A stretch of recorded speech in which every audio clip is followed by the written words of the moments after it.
Tyler Blake was 13 years old when his world ended. Not in some dramatic, universe-shaking way, but in the cold, silent explosion of a mining transport over Frontier's Edge station. One moment he was sleeping in his bunk, dreaming about the new colony his family was heading to. The next moment, alarms were screaming and his mother was shoving him into an escape pod with tears streaming down her face. He never saw his parents again. The pod drifted for 6 hours before a salvage crew picked him up. By then, the explosion had made galactic news. 43 families lost. 167 souls gone in an instant. And Tyler somehow was the only child survivor. The salvagers dropped him off at Threshold Station with a blanket, a data pad, and a list of refugee centers that were supposed to help orphans like him. That's when Tyler learned the truth about being human in a galaxy full of aliens who remembered everything his species had ever done wrong. The first place he went was the Velothian embassy. The Hive Mothers ran the best orphanages in 3 sectors, everyone said so. They were known for their kindness, their patience with young ones, their dedication to nurturing children of all species. Tyler walked up to their pearlescent doors with hope still alive in his chest. Maybe, just maybe, things would be okay. A Velothian aide met him at the entrance. She was beautiful in an alien way, her segmented body shimmering with soft purple light. She looked at his datapad, read his species designation, and her entire demeanor changed. The warmth vanished. "I'm sorry, young human. We cannot accept you into our care facilities." Tyler's voice came out small. "Why not? Your species has a documented history of aggression. Violence is embedded in your cultural development. We cannot expose our young ones to such influences. Surely you understand." He didn't understand. He was just a kid who'd lost everything. But the door sealed shut anyway, leaving him standing alone in the corridor while other species' children were welcomed inside with open arms. The Kthren commune was next on his list. They were telepathic crystalline beings who valued harmony above all else. Their refugee centers were like gardens of light and music. Tyler thought maybe they'd see past the human label and just see him. A scared kid who needed help. The Kthren elder who interviewed him didn't even let him sit down. Their crystalline form pulsed with colors Tyler's datapad translated as regret, but their words were final. "Your people have waged over 3,000 documented wars in your recorded history. The emotional volatility of humans disrupts our harmony. We sense great pain in you, young one, but we cannot risk the balance of our commune. Please understand, this decision brings us no joy." Tyler left before they could see him cry. Station after station, world after world, the rejections piled up like weights on his shoulders. The archivists pulled up statistical models showing human behavioral problems. The Serene Collective mentioned Earth's environmental destruction. The Traders Guild cited insurance risks. Everyone had a reason. Everyone had data to back it up. And none of it mattered because Tyler was just one kid who'd never hurt anyone in his life. He learned to survive in the gaps between civilizations. Maintenance tunnels became his highways. Cargo holds turned into bedrooms. He got good at being invisible, at slipping through crowds without being noticed. Station security would have sent him to a human detention facility if they caught him, and he'd heard the stories about those places. Overcrowded. Underfunded. More like prisons than orphanages. So Tyler stayed in the shadows and kept moving. He ate ration packs scavenged from trash bins. He showered in public facilities when no one was looking. He watched other kids walk hand in hand with their families and tried not to think about what he'd lost. 8 months passed like this. 8 months of rejection and loneliness and slowly forgetting what his mother's laugh sounded like. Then one night, huddled in a maintenance shaft on some forgettable station, Tyler overheard 2 salvagers talking. The older one was telling stories about the Rim territories, the wild space beyond collective control. "There's a legend out there," the salvager said, his voice rough with drink. "The last dragon flies an ancient ship called the Eternal Ember. They say he turns nobody away. Not criminals, not outcasts, not even humans." The younger salvager laughed. "Dragons are extinct. Everyone knows that." "Maybe. But I've heard too many stories to dismiss it completely. Ships supposed to be in dead space beyond the Meridian cluster. No coordinates, no comm channels. You just fly out there and hope he finds you." Tyler's heart started beating faster. A refuge that didn't care what species you were? Sounded too good to be true. It probably was too good to be true. But what else did he have? Another 8 months of dumpster diving and sleeping in cold metal tunnels? Another 100 rejections from species who saw him as a threat before they even learned his name? 3 days later, Tyler broke into a docking bay and stole a maintenance shuttle. It was old, barely hyperspace capable, but it would get him to the Rim. Station security chased him for about 10 minutes before he jumped. Then he was alone in the vast darkness of space, flying toward a legend that might not even exist. The shuttle's computer kept warning him about navigational hazards, about pirates in the outer territories, about the dangers of uncharted space. Tyler ignored all of it. He'd already lost everything that mattered. What was a little more risk? For 3 days he flew through the black, scanning for any sign of the dragon ship. His supplies ran low. The shuttle's life support started making concerning noises. Tyler began to wonder if he'd just made a very long, very stupid suicide run. Then, on the 4th day, his sensors picked up something massive in the void ahead. A ship that dwarfed anything Tyler had ever seen, ancient and enormous, its hull covered in patterns that looked like crystallized flame. The eternal ember hung in space like a sleeping giant, and Tyler's hands shook as he transmitted the only message he could think of. "My name is Tyler Blake. I'm 13. I have nowhere else to go. Please." For a long moment nothing happened. Then the massive ship's docking bay opened like a dragon's mouth, and a voice rumbled through his comm system, deeper than thunder. "Come inside, young human. You are welcome here." Tyler's hands were still shaking as he guided his stolen shuttle into the bay. But for the first time in 8 months they weren't shaking from fear. They were shaking from hope. The docking bay of the Eternal Ember was unlike anything Tyler had ever seen. Most ships had cold metal floors and flickering fluorescent lights. This place looked like it belonged in a museum or maybe a temple. The walls weren't just metal but something that seemed almost organic, covered in intricate patterns that looked like frozen flames. Heat radiated up through the floor, not uncomfortable but noticeably warm, like the whole ship was breathing. Tyler's shuttle touched down with a clumsy thud. His hands fumbled with the hatch controls, nerves making him clumsy. The air that rushed in when the door opened was thick and warm, carrying scents he couldn't identify. Something like cinnamon mixed with ozone and old smoke. He grabbed his small pack, everything he owned in the galaxy, and stepped out onto the deck. The ceiling stretched at least 50 feet above him. The corridors leading away from the bay were built for creatures 3 times his height, maybe bigger. Everything about this place made Tyler feel incredibly small. He stood there for a moment, unsure what to do next, when he heard it. A sound like distant thunder rolling through the corridors. Footsteps. Something massive was approaching. Tyler's survival instinct screamed at him to run, to hide, to get back in the shuttle. But he'd come too far. He'd risked everything on this one desperate hope. So he stood his ground, even as his legs trembled, even as that thunderous sound grew closer and closer. Then Varthax emerged from the shadows of the corridor, and Tyler forgot how to breathe. The dragon was enormous. His body stretched long and serpentine, covered in scales that shifted between copper and gold in the warm light. 4 legs, each ending in claws that could probably crush Tyler's shuttle like a tin can. Wings folded against his sides, so large that Tyler couldn't even see where they ended. But it was the eyes that held him frozen. Ancient eyes, glowing like molten amber, filled with intelligence and sadness and something Tyler couldn't quite name. "You are very small," Varthax said, his voice rumbling through Tyler's chest like a physical force.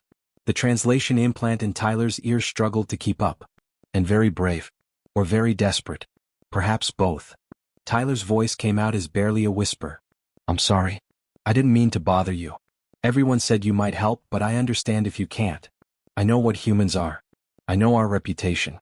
If you want me to leave, I'll go. I just needed to try." The dragon tilted his massive head, studying Tyler with those ancient eyes. Then, slowly, deliberately, Varthax lowered himself closer to the floor, bringing his head down to something closer to Tyler's level. It was still intimidating being face to face with a creature whose head alone was bigger than Tyler's entire body, but the gesture felt almost gentle. "Tell me, young Tyler Blake," Varthax said softly.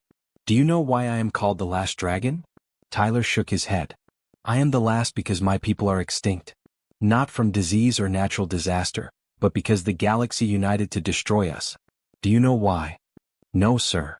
Varthax's eyes seemed to glow brighter. "Because we were monsters. For thousands of years, dragons flew between the stars not as explorers or traders, but as conquerors. We burned worlds for territory. We destroyed civilizations because we enjoyed watching them fall.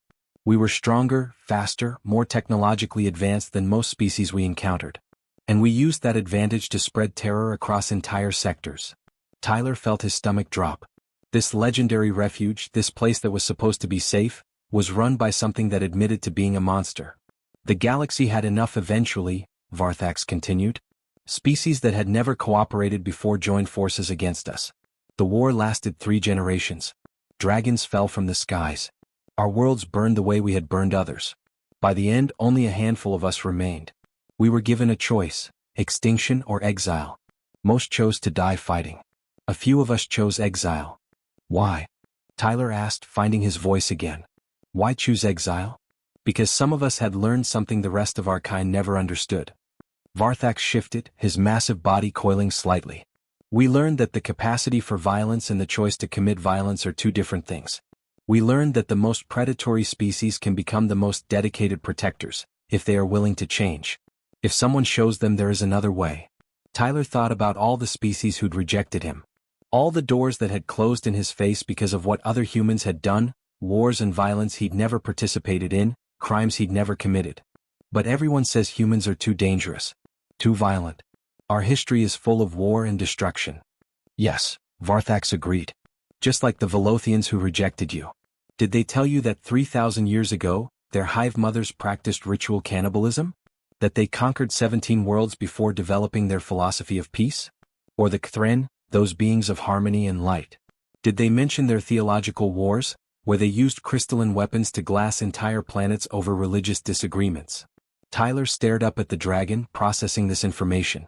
Every species in this galaxy has blood in their history, Varthax said. Every single one. The archivist who cited violent statistics against you once enslaved 40% of their own population. The Serene Collective who mentioned Earth's wars fought a campaign of genetic purification that killed billions. They reject you not because humans are uniquely violent, but because your violence is recent enough to remember. It frightens them to see their own past reflected in your present. That's not fair, Tyler said, anger rising in his chest for the first time in months. I never hurt anyone. I just lost my parents and needed help. No, Varthax agreed. It is not fair. But fairness is a concept invented by those who have the luxury of safety. You are learning what all orphan species eventually learn. The galaxy's mercy is selective. The dragon slowly extended one massive wing, creating a sheltered space beside his body. The gesture reminded Tyler of how his mother used to put her arm around his shoulders when he was scared. I turned to exile instead of extinction because I found young ones like you, Varthax said quietly. Orphans from worlds my people had destroyed. Children who had every reason to hate dragons, to want revenge, to see me as a monster. But they looked at me with fear and hope mixed together. They were desperate enough to take shelter even from the thing that had orphaned them. And in their eyes, I saw the possibility of redemption. Tyler felt tears starting to build. He'd cried so much over the past 8 months that he thought he'd run out of tears. Apparently not. Your capacity for violence is not a flaw, Tyler Blake, Varthax said. It is part of what makes humans survivors. The question is not whether you have teeth, but whether you choose when to bite and when to show mercy. This is what I learned. This is what I can teach you if you choose to stay. You really mean it? Tyler's voice cracked. I can stay here? With you. This ship is large and lonely. It was built for a species that no longer exists, maintained by the last of a dying breed. I cannot offer you comfort or companions your own age. I cannot promise you safety from the galaxy that has rejected you. But I can offer you shelter, knowledge, and the chance to become something more than what others expect of you. Tyler didn't even hesitate. He'd been alone for so long, surviving in cold maintenance tunnels and eating from trash bins. The idea of having a home again, even one as strange as a dragon's ship, felt like a dream he was afraid to believe in. I want to stay, he said. Please. I want to learn. I want to be more than what everyone thinks humans are. Varthax's eyes seemed to glow with something that might have been satisfaction. Or maybe pride. Then welcome aboard the Eternal Ember, Tyler Blake. Let us see what you can become. The dragon's wings shifted slightly, and Tyler stepped into its shelter. For the first time since the explosion that killed his parents, Tyler felt something other than fear and despair. He felt hope. And maybe, just maybe, he felt like he'd finally found where he belonged. The first week aboard the Eternal Ember was the strangest of Tyler's life. Everything was too big, built for a species that could crush him without trying. The corridors stretched endlessly in all directions, lit by crystals embedded in the walls that pulsed with soft amber light. The ship hummed constantly, a low vibration Tyler could feel in his bones, like the whole vessel was alive and breathing. Varthax gave him a quarters near the ship's central chamber. The room was still enormous by human standards, but the dragon had done his best to make it comfortable. There was a bed salvaged from some human vessel, blankets that actually fit, and a viewport that showed the stars wheeling slowly past. Tyler cried the first night, finally alone with his grief. But they were different tears than before. Not hopeless ones. Just sad. The lesson started the next morning. Tyler expected maybe some basic chores, learning to clean or maintain simple systems. Instead, Varthax brought him to the ship's archive, a vast chamber filled with data cores that glowed like trapped stars. Before you learn what to do, you must learn what has been done, Varthax said, his massive form coiled around several pillars. The galaxy teaches selective history. They remember human violence but forget their own. This archive holds the truth. Tyler spent hours each day reading. Not just human history but everyone's history. The files were detailed and brutal. The Velothians, those peaceful hive mothers who'd rejected him, had once raided other colonies for genetic material. They'd practiced something the archive called forced integration, which was a nice way of saying they'd absorbed other species into their hives whether those species wanted it or not. This went on for nearly 1,000 years before they developed their current philosophy. The Kthren were even worse. Those crystalline beings of harmony had fought wars that made Earth's conflicts look like playground scuffles. When two Kthren factions disagreed about the nature of universal consciousness, they'd spent 3 centuries systematically destroying each other's worlds. 12 planets rendered completely lifeless. Billions of Kthren dead. All over a religious argument. Every species had something. The archivists had enslaved their own lower classes for 2,000 years. The Serene Collective had practiced eugenics, eliminating anyone who didn't meet their standards of perfection. The Traders Guild had caused famines on purpose to drive up prices. Everyone had blood on their hands if you looked back far enough. Why don't they teach this? Tyler asked one day, looking up from a particularly disturbing account of Velothian conquest. Why does everyone act like humans are uniquely terrible? Varthax's eyes glowed in the dim archive light. Because remembering their own sins would require humility. It is easier to point at the young, violent species and say, look how primitive they are, than to acknowledge, we were once just like them. Your species' violence is measured in hundreds of years. Theirs is measured in thousands. The only difference is time and the luxury of forgetting. The lessons expanded beyond history. Varthax taught Tyler to read dragon script, those flowing symbols that covered the ship's systems. The language was complex, each symbol carrying multiple meanings depending on context. Tyler's human brain, adaptable and pattern-seeking, picked it up faster than Varthax expected. Your species has a gift for language, the dragon observed one afternoon. You learn to communicate with impressive speed. This is not a small thing. Language builds bridges. Violence burns them. Perhaps humans are meant to be bridge builders if you choose to be. Navigation came next. Varthax showed Tyler how to read star charts that were older than most civilizations. How to calculate hyperspace jumps using mathematics that made Tyler's head hurt. How to predict stellar drift and avoid gravity wells. The dragon's teaching style was patient but demanding. He expected Tyler to remember everything, to make connections, to think 3 steps ahead. In space, mistakes kill you, Varthax said simply. There is no second place. You are either correct or you are dead. So we practice until correct becomes instinct. Tyler learned to maintain the ship's ancient systems. The engines were nothing like modern technology. They worked on principles human engineers would call impossible, drawing energy from sources Tyler didn't fully understand.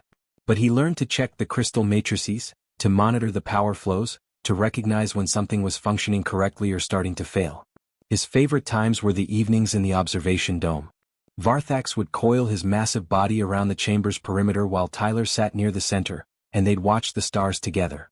Sometimes they'd talk. Sometimes they'd sit in comfortable silence.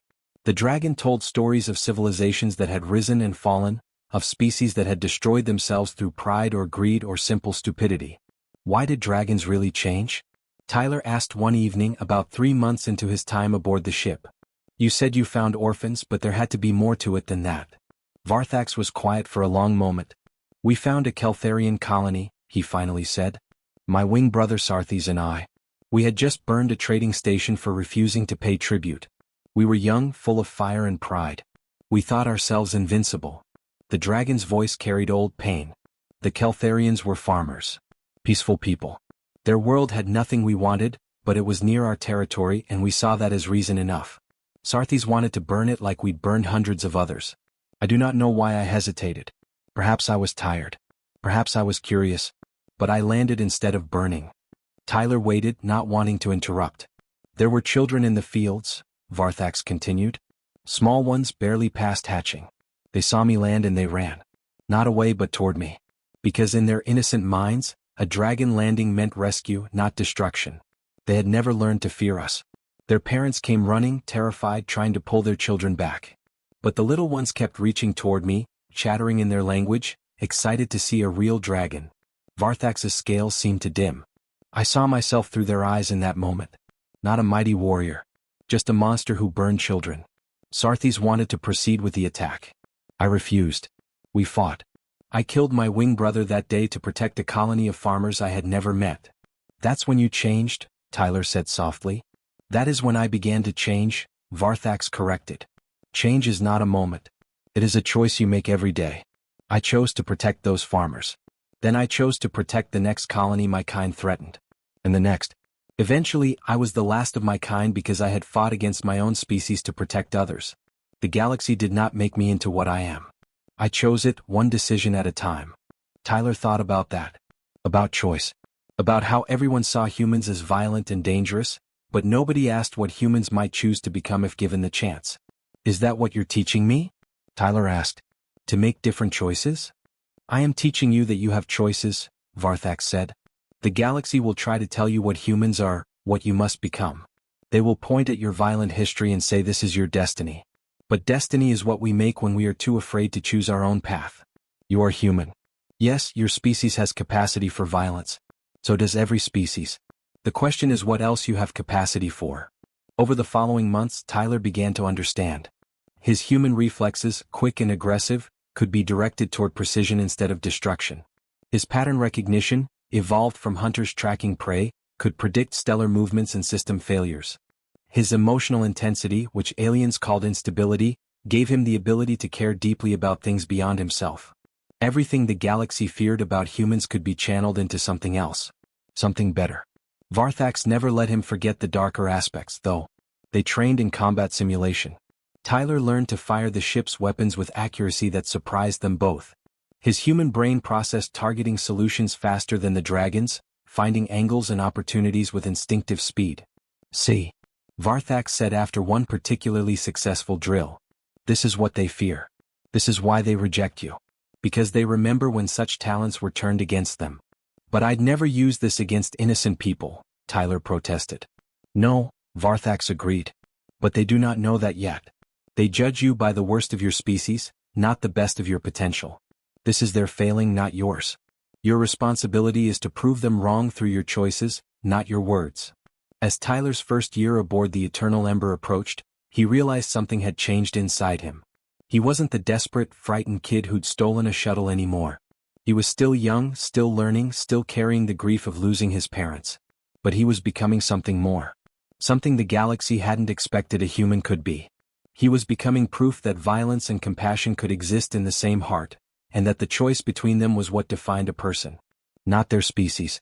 Not their history. Just their choices. Tyler was 14 when the distress signal came through. He'd been aboard the Eternal Ember for just over a year, and the ship had become home in ways he never expected. That morning started like any other. He was in the engine room, running diagnostics on the crystal matrices while Varthax rested in his chamber.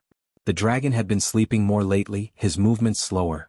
Tyler noticed but didn't say anything. He was afraid of what it might mean. The alert klaxon shattered the quiet. Tyler's hands flew across the controls, pulling up the sensor data. A ship in distress, engines failing, life support critical.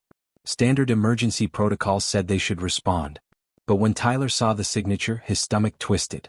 Velothian colony vessel. The same hive that had turned him away at Threshold Station over a year ago. Varthax appeared in the doorway, moving faster than Tyler had seen him move in weeks. Report. Velothian colony ship, 30,000 kilometers from our position. Their engines are dead. Shields are failing. And there are 6 vessels circling them. Tyler's fingers danced across the console, magnifying the image. Kresh pirates.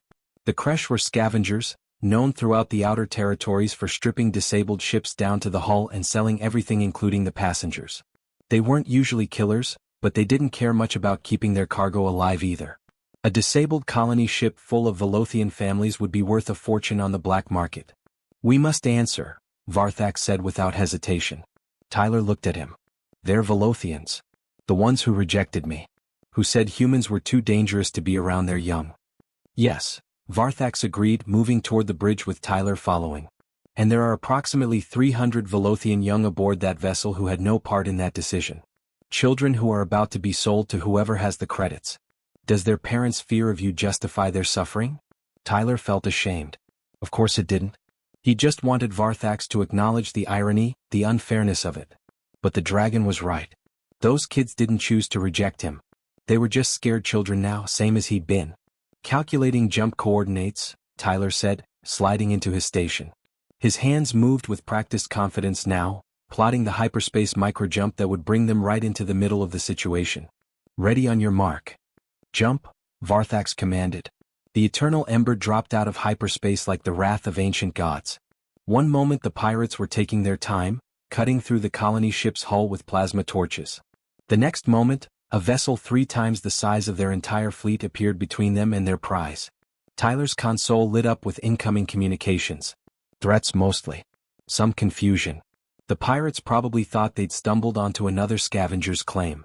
Then they got a good scan of the eternal ember and realized what they were facing. Dragon ship. Ancient weapons. Technology that predated most modern civilizations. 3 of the pirate ships immediately broke off, engines burning hard as they ran. Smart pirates. The other 3 decided to fight. Stupid pirates. Varthax moved to the weapons console, his massive claws interfacing with controls built for dragon hands. Targeting forward vessels. Disable only, no killing. They are thieves, not murderers. The dragon's weapons fired. Not the devastating planet killers his species had once wielded, but precise energy lances designed to cripple engines and weapon systems. 2 pirate ships went dark immediately, drifting helpless in space. The 3rd managed to get shields up in time. Then Varthax staggered. Tyler saw it from his station. The dragon's body swayed, his claws slipping from the controls. The illness that had been growing in him, slowly stealing his strength, chose the worst possible moment to flare up. The 3rd pirate ship, seeing the dragon ship's weapons go silent, took their shot. A lucky hit. Their plasma lance tore through a weak point in the eternal ember's shields, sending alarms screaming throughout the bridge. Structural damage to the port side. Shield generators offline. And the pirate was lining up for another shot, this time at the helpless Velothian colony ship. Tyler didn't think. Thinking would have meant remembering he was just a kid, that he'd only trained on simulators, that he'd never actually fired weapons in real combat. Instead, his body moved on pure instinct. He vaulted from his station to the weapons console, his smaller human hands finding the controls Varthax had been using. The targeting system was all in dragon script, but Tyler had spent a year learning to read it. His human eyes tracked the pirate ship's movement, his brain calculating trajectories with the pattern recognition his species had evolved over millions of years of being hunters. Everything the galaxy feared about humans, that aggressive instinct, that capacity for violence, focused down to a single point. His finger pressed the firing control. The energy lance caught the pirate ship directly in the engine core. Not a killing shot, just like Varthax had intended. Precise. Controlled. The ship went dark and began drifting with its companions. The remaining 3 pirate vessels that had started to circle back immediately changed course and jumped to hyperspace. Silence fell across the bridge. Tyler's hands were shaking. His heart hammered in his chest. He'd just fired weapons powerful enough to crack planets, and he'd done it without hesitation. Was this what the Velothians had feared? This capacity for violence hiding inside him? Well done, Varthax's voice rumbled weakly. The dragon had steadied himself against a support pillar. Precise. Controlled. You chose to disable rather than destroy, even in the heat of combat. This is the lesson, Tyler. Not that you lack the capacity for violence, but that you can choose mercy even when violence would be easier. A transmission came through from the Velothian colony ship. The Hive Mother's voice was shaking. Unknown vessel, this is colony ship Harmonious Dawn. You have saved us. We transmit our eternal gratitude. May we know the name of our savior? Varthax gestured for Tyler to answer. Tyler's throat felt tight as he opened the channel. This is the Eternal Ember. We received your distress signal and responded. There was a pause. The dragon ship? We thought that was a legend. And your voice sounds young. Human, perhaps. Tyler glanced at Varthax, who nodded encouragement. Yes, human. My name is Tyler Blake. The pause was longer this time. Tyler could almost hear the confusion, the fear, the irony hitting them. You are the human child who came to our embassy on Threshold Station. We turned you away. I remember, Tyler said quietly. But the children on your ship didn't make that choice. They just needed help. So we came. Another long pause. When the Hive Mother spoke again, her voice carried something that might have been shame. We judged you by fears of what you might become rather than seeing who you were. And now you have shown us more mercy than we showed you. The irony is not lost on us, young Tyler Blake. We're transmitting repair protocols, Tyler said, checking his console. Your engineers should be able to get basic engines online within an hour. We'll escort you to the nearest station. We are in your debt, the Hive Mother said softly. Perhaps when we reach safety, you would allow us to thank you properly. Our young ones should meet the human who saved them. They should learn that our fears were wrong. Tyler looked at Varthax, who had settled carefully onto the floor, his strength clearly depleted. The dragon's eyes still glowed with pride though, warm and approving. Maybe, Tyler said. We'll see. He closed the channel and immediately went to Varthax's side. Are you okay? What happened? Old age happens, Varthax said with something like humor in his voice. My body fails me more each day. But today I witnessed something that gives me hope. You had every reason to leave them to their fate. They rejected you when you needed help most. Instead, you became their savior. This is the choice that defines species, Tyler. Not the capacity for violence but the willingness to show mercy to those who showed you none. Tyler helped the dragon back to his chamber, his mind spinning. He'd used weapons designed for war to protect the very people who'd called him too dangerous. He'd channeled his violent instincts into precision and restraint. Maybe Varthax was right. Maybe humans weren't defined by their worst impulses but by their choices. As he settled Varthax into his resting place, Tyler realized something else. The dragon was dying. Maybe not today, maybe not tomorrow, but soon. And when Varthax was gone, Tyler would be alone again. But this time he wouldn't be the helpless orphan everyone rejected. He'd be something else. Something the galaxy wasn't ready for. He'd be proof that humans could be more than their reputation. Varthax died on a Tuesday. Tyler would always remember that detail, even though days of the week didn't really matter in deep space. The dragon had been getting weaker for months, sleeping more, eating less, moving through the ship like a shadow of his former self. But he'd refused to talk about it, always changing the subject whenever Tyler brought it up. That morning, Tyler brought breakfast to Varthax's chamber like he did every day. The dragon was coiled in his usual resting spot, surrounded by the crystallized flame patterns that covered the walls. But something was different. The chamber felt colder. The warm breathing quality the ship always had seemed diminished. Varthax. Tyler set down the tray and moved closer.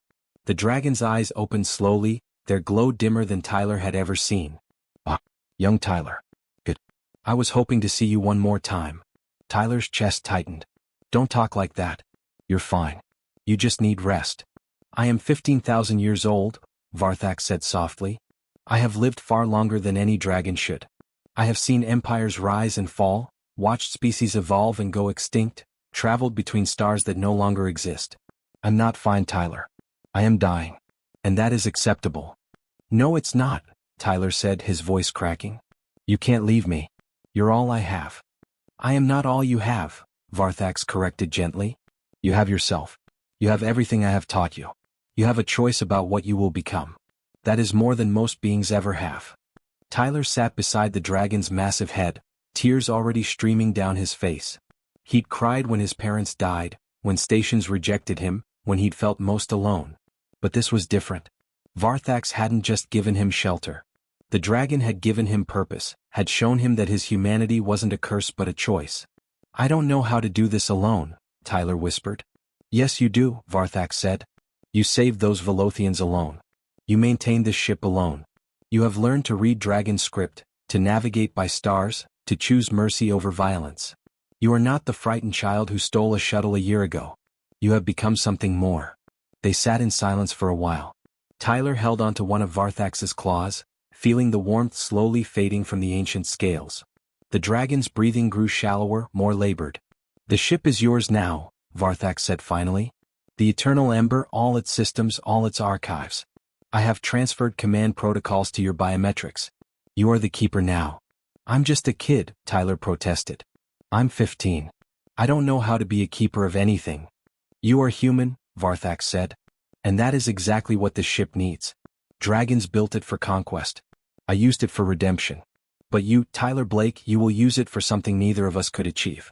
You will use it to show the galaxy what humanity can become. Varthax's breathing stopped sometime around midday. Tyler sat with him for hours afterward, not wanting to leave, not wanting to accept that the last dragon was truly gone. The ship seemed to mourn too. The crystals in the walls dimmed. The warm humming vibration faded. Even the stars outside the viewport seemed less bright. Tyler eventually stood, his legs stiff from sitting so long. He looked at Varthax's still form, this ancient being who had shown more kindness to a human orphan than his own species had. The dragon who had chosen to be more than his violent nature, who had spent thousands of years proving that redemption was possible. "I'll make you proud," Tyler whispered. "I promise." The next weeks were lonely in ways Tyler hadn't experienced since before finding the Eternal Ember. He maintained the ship, ran the diagnostics, kept everything functioning. But without Varthax's guidance, without his stories and lessons, the massive vessel felt empty. Tyler ate meals alone in the observation dome, watching stars drift past, wondering what he was supposed to do now. The answer came in the form of transmissions. Lots of them. Apparently word had spread about the human boy on the dragon ship who'd saved a Velothian colony. The Collective Council sent official messages demanding he surrender the Eternal Ember. They cited ancient laws, security concerns, the dangers of a human controlling such powerful technology. They sent diplomatic delegations to the coordinates Tyler had used when rescuing the Velothians. Tyler met them in the same docking bay where he'd first arrived. 5 ambassadors representing the major collective species. The Velothian hive mother who'd rejected him. A Cthren elder whose crystalline form pulsed with concern. An archivist with data cores full of regulations. A serene collective representative whose expression suggested anything but serenity. And a Trader Guild negotiator who probably saw this as a business opportunity. Tyler Blake, the archivist began, their voice processed through translation software. "You are in possession of technology classified as a threat to galactic security.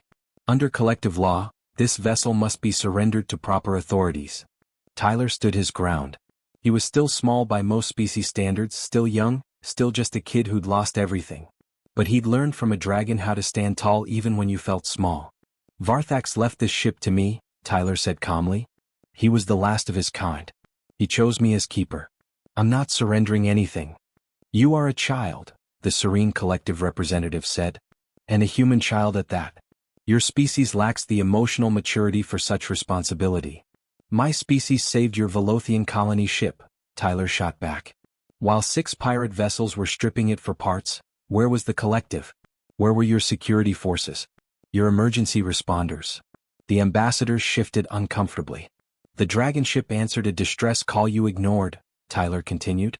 "And yeah, it was a human kid at the weapons console. I could have destroyed those pirates. The Eternal Ember has enough firepower to crack moons. But I chose to disable their ships instead. I chose mercy. Isn't that what you're always saying humans can't do?" The Velothian hive mother spoke up, her voice softer than the others. "You showed us mercy we did not deserve, Tyler Blake. When we rejected you, we claimed humans were too dangerous.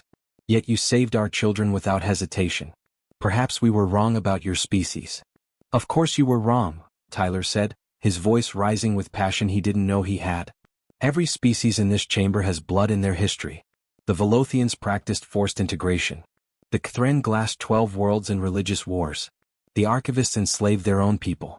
The Serene Collective practiced eugenics.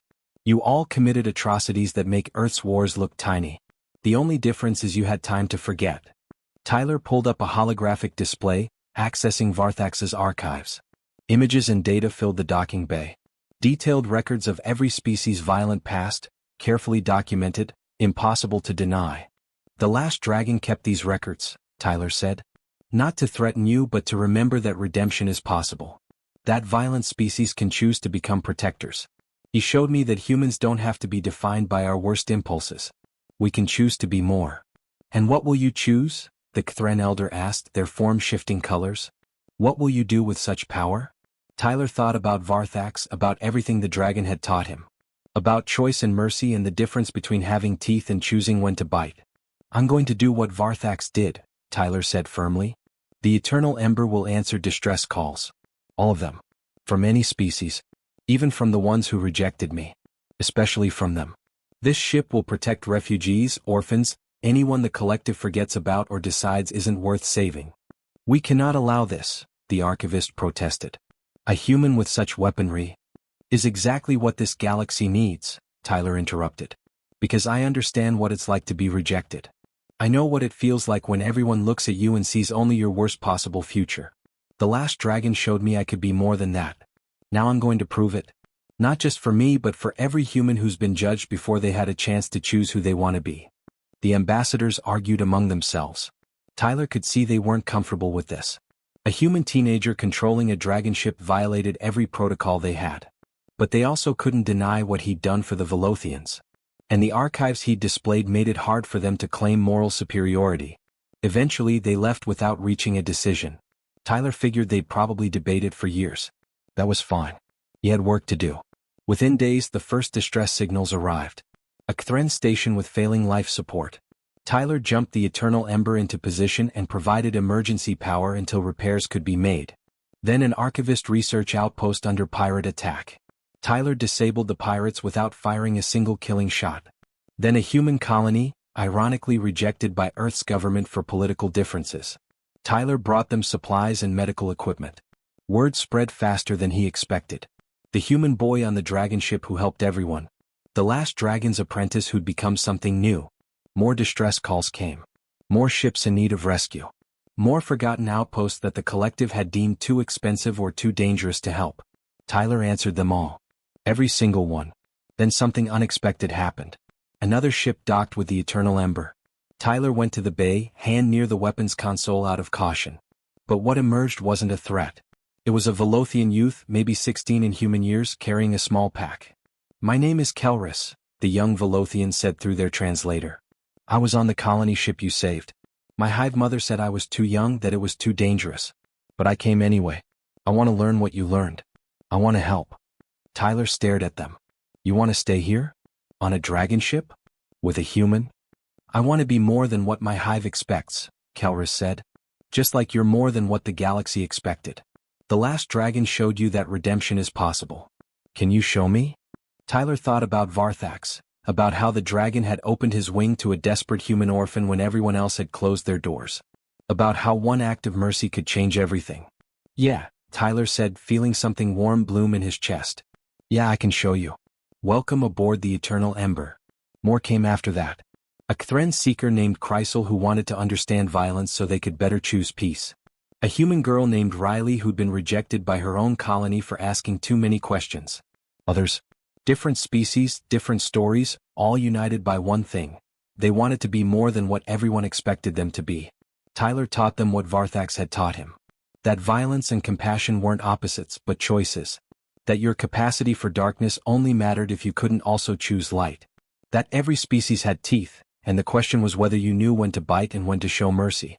The Eternal Ember became something new. Not a warship. Not exactly a refugee vessel. Something in between. A moving sanctuary for the rejected and forgotten, crewed by those who'd been judged by their species rather than their choices. They answered distress calls, protected the helpless, and showed the galaxy that redemption wasn't just possible, it was a choice anyone could make. Tyler Blake, the orphan nobody wanted, had become the second dragon. Not the last. Just the first of something new. And every time he sat in the observation dome watching stars wheel past, he could almost feel Varthax's presence. The last dragon's legacy lived on, not in conquest or even in redemption, but in the simple truth that who you are matters less than who you choose to become. And Tyler chose to be a guardian. Every single day he made that choice, just like Varthax had taught him.